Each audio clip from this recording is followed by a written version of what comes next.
Going to take a look at the Dobinsons rear sway bar extension links. These are for Toyota 4Runner,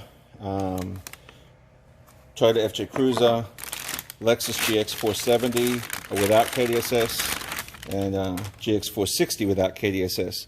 So this is basically a beefy adjustable version of the original equipment gear. We've got the same kind of ball joint right here. These are really tough, actually. It's hard to adjust, hard to do it by hand.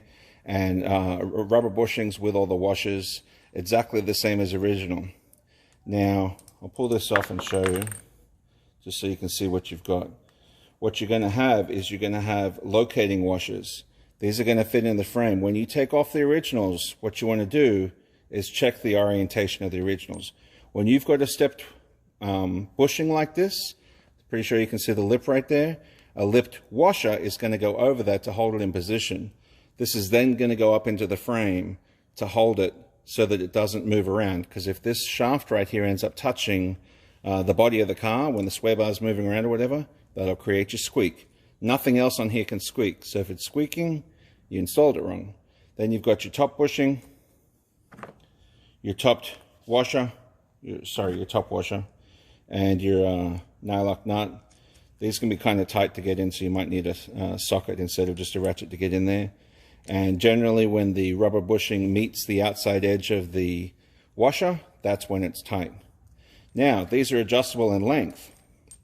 How do you set the length? How do you know what length to set these to?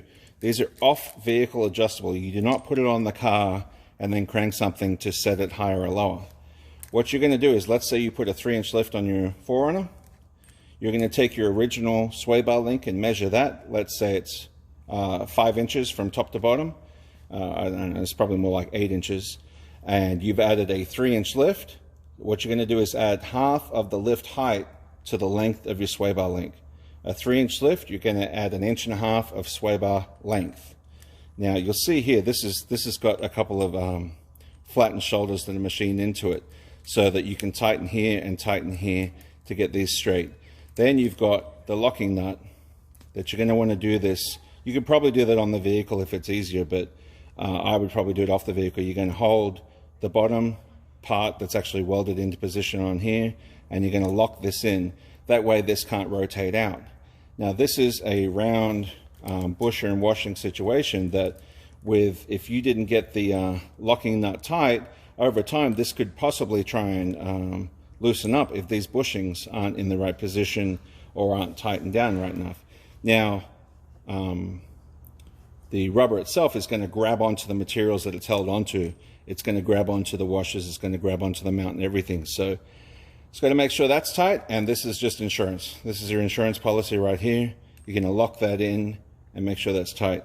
Now, if you've been off-roading for months with these, or you're going to do a big trip or you want to check on something, the only maintenance you would ever do on these is make sure the bushings are tight by meeting the outside edges of the washers, and make sure that this nut, you see by hand it's really easy to come off, but you could put Loctite there if you think you're going to set it and leave it forever, but you may end up gumming up the threads, so maybe not the greatest idea. You should be able to get good tension on that.